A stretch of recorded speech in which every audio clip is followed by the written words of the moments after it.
বলে রাখতে চাই, আমি আগেও বলেছি, রাষ্ট্র মহাপরাক্রমশালী। রাষ্ট্রের বিরুদ্ধাচরণ করার দুঃসাহস দেখাবেন না। জাতির পিতা বঙ্গবন্ধুর যদি ঐশ্বরিক ক্ষমতা না থাকতো তাহলে জাতিকে স্বাধীনতা দিতে পারে না। আজকে তারা বঙ্গবন্ধুর বিরুদ্ধে কথা বলছে, কালকে তো গোটা বাংলাদেশের বিরুদ্ধে কথা বলবো। আমরা এটাকে ইসলামে হুকুমত করতে হবে, শরিয়ায় চালু করতে হবে।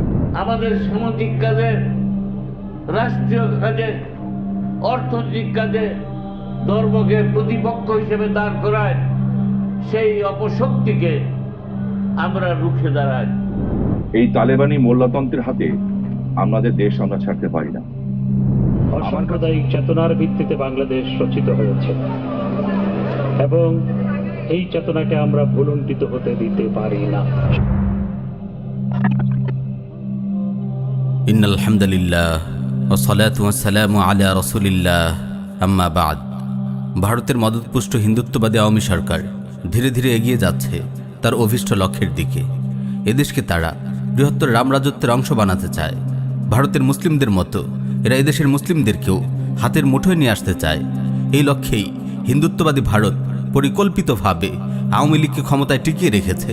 তাদের মাধ্যমে এদেশে বাস্তবায়ন করেছে হিন্দুত্ববাদী এজেন্ডা।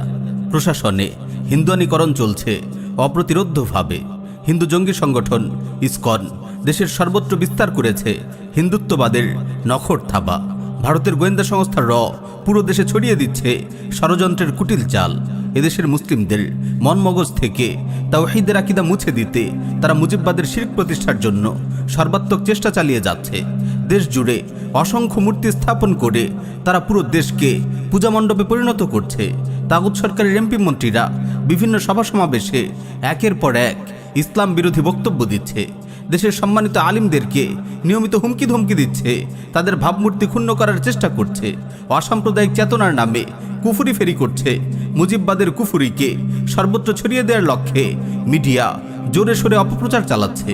প্রিয় ভাইয়েরা, এক ভাস্কর্য ইস্যুতেই আপনারা দেখেছেন শত শত মুসলিমের বাচ্চা মুজিববাদের চক্করে পড়ে মুরতাদ হয়ে গেছে।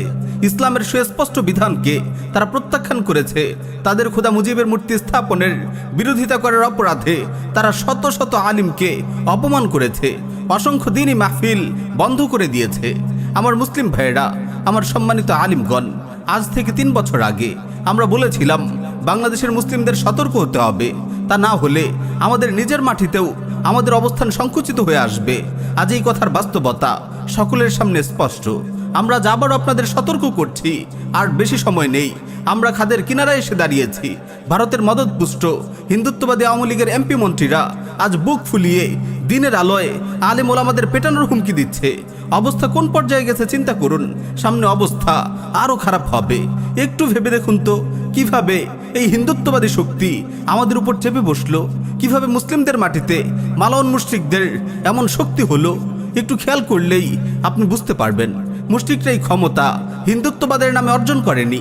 হিন্দুত্ববাদের স্লোগান দিয়ে রাম হনুমানের কথা বলে বলে আজ এরা এত শক্তিশালী হয়নি, বরং তারা এই শক্তি অর্জন করেছে মুজিববাদের নামে, সেকুলারিজম আর গণতন্ত্রের নামে। গণতন্ত্র আর ধর্মনিরপেক্ষতার নামে তিলে তিলে বাংলাদেশের মুসলিমদের থেকে সব ক্ষমতা কেড়ে নেওয়া হয়েছে। ধাপে ধাপে আমাদের দুর্বল করা হয়েছে, আমাদের বন্দী করে ফেলা হয়েছে, আমাদের হাত পা বেঁধে ফেলা হয়েছে। বাঙালি সংস্কৃতির নামে ইসলাম ও মুসলিম পরিচয়কে তুচ্ছ করা হয়েছে। স্কুলের পাঠ্যসূচি থেকেও এখন ইসলামকে বাদ দেওয়া হচ্ছে। আর এভাবেই সম্মানিত আলেম ওলামাদের কাঠমোল্লা বলা হচ্ছে, তাদের চরিত্রের উপর জঘন্য অপবাদ দেওয়া হচ্ছে।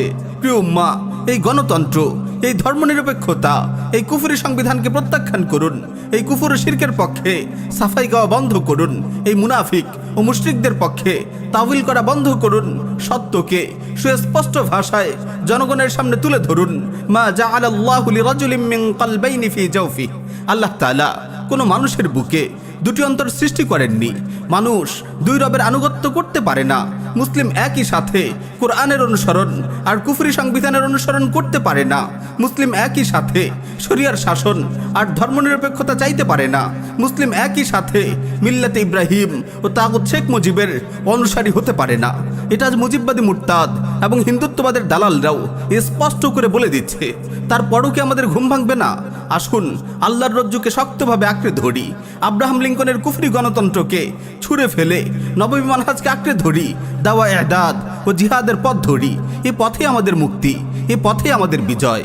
প্রিয় ভাইয়েরা, সময় এসেছে সংঘবদ্ধ হওয়ার, মুজিববাদের মতো কুফরি মতবাদের বিরুদ্ধে আওয়াজ তোলার। আসুন আগামী প্রজন্মকে মুজিববাদের কুফরি থেকে বাঁচাতে এবং এদেশকে হিন্দুত্ববাদী আগ্রাসন থেকে মুক্ত করতে আমরা ইলমি ও ইমানি ইদাদ শুরু করি। সম্ভব হলে আজকারি ইদাদও আরম্ভ করে দেই। দিন যতই যাচ্ছে ততই হিন্দুত্ববাদ এদেশে শক্তি সঞ্চয় করছে। তাই আমাদের প্রস্তুত হতে হবে এখনই, কারণ গাজওয়াতুল হিন্দের প্রেক্ষাপট তৈরি হয়ে আসছে খুব দ্রুতই। তৈরি হচ্ছে উভয় শিবির। ইনশাআল্লাহ রাসূলুল্লাহর প্রতিশ্রুতি অনুযায়ী তাওহীদ ও শিরকের এই লড়াইয়ে তাওহীদেরই বিজয় হবে।